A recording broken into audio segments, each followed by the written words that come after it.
Hey, it's Tony the Movie Guy right here on YouTube, where every weekend we get live public reaction to the new movies that opened on the weekend that we're at. This weekend it's Holmes and Watson and a little movie called Vice. I want you to stay with me and come with me and keep coming back for more, because we're going to do it more often every weekend. Alright? And I need you to like, share, comment, and subscribe. So this lucky crew here saw Holmes and Watson. How good a bear was it? Because the critics are savaging it. Savaging it, wow. I can see that. I think Will Ferrell and John C. Reilly have really great chemistry.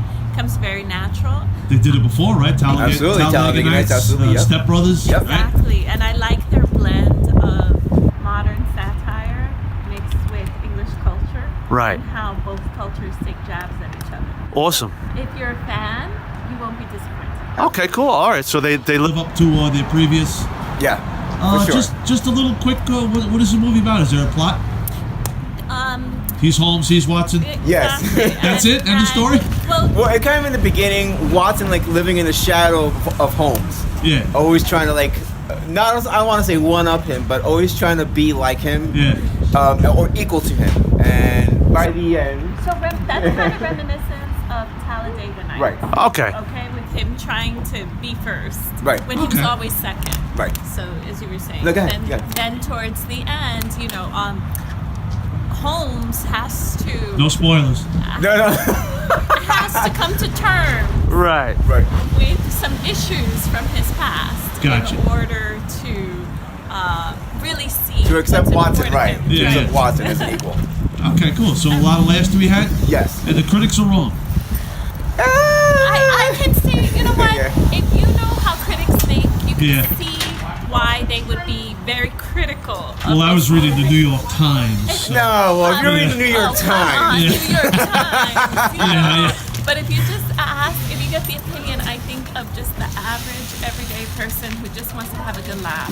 Okay, this cool. is your movie. Yes. All right, thanks a million, guys. Happy holidays. Same to you, thank you. Thank you. Hey, guys. You guys just saw Vice. We did. Steve Carell, Christian Bale, Amy Adams. Amy Adams, yep. How was it?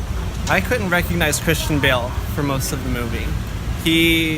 I felt his performance was remarkably convincing. Right. And I couldn't tell if that when they showed clips of Cheney in real life, when it was Cheney in real life or Christian Bale acting. So I was really sold on his performance. Right. While we were walking out, though, we were kind of comparing it to The Big Short. I like that movie. No one else saw it but me and you.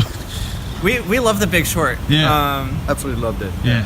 And I think that the strengths that they probably have in common is definitely in the editing, the way that they structured the narrative is very creative. The way that they took these different elements from Cheney's life and implied these connections across the narrative, from like his drunken behavior as he's driving erratically to his world kind of crumbling apart towards the end of the administration. Right. But honestly, there is a lot to take in, and it probably warrants like watching it again before I could really say what I think about it. It needs a repeat viewing. For Yeah. those couple of people watching this channel, I just want to tell, like, is the title Vice a dead giveaway? What's it about? Like, what's the plot? Well, it's about the Vice President, Dick Cheney. Right. So, yeah, it kind of takes you through a big part of his life, you know. Right. His ascent to the vice presidency. And, yeah, so... All right. So overall, but not too bad. You just need to see it again. Maybe. I need to see it again with subtitles. I need to be able to... Subtitles. Yeah, that will really help. Yeah. Yeah, it's very complicated, I think. You know, so I mean, I remember a lot of the history. Right. I was watching the news at the time, so Yeah, we lived through it. yeah, and but there was still a lot of intricacies and things like that. You know, that I wish I could go back on and Yeah. maybe look up and Yeah. you know things like So that. it's one of those movies, right? You need to see it again. Yeah, for It me, still for sure. hits. It still hits close to home. Yeah. When there's scenes of the Iraq War, and as well as like kind of brings us to the present day. I mean, I don't know if I can spoil the movie. No. It's because it's history and it's the history yeah. we're living. But Yeah. yeah, like I had a friend growing up whose sister was killed by an IED, and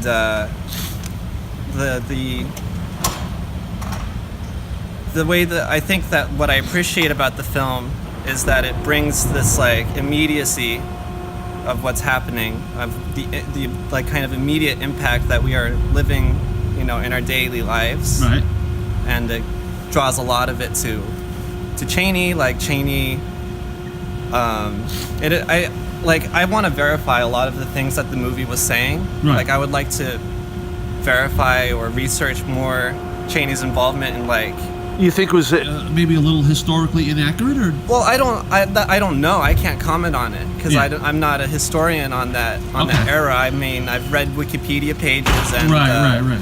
I've heard conversations and participated in conversations semi-intelligently, but you know, whether or not like he was directly responsible for bringing bias back into news, Right. that's a huge thing that I would like to know more about because that's a very immediate problem that we're dealing with right now, I think. Okay, cool. So this is a thinking person's film, and it should be seen. Yeah, I think people should see it. Okay, cool. Guys, I can't thank you enough. Thank you.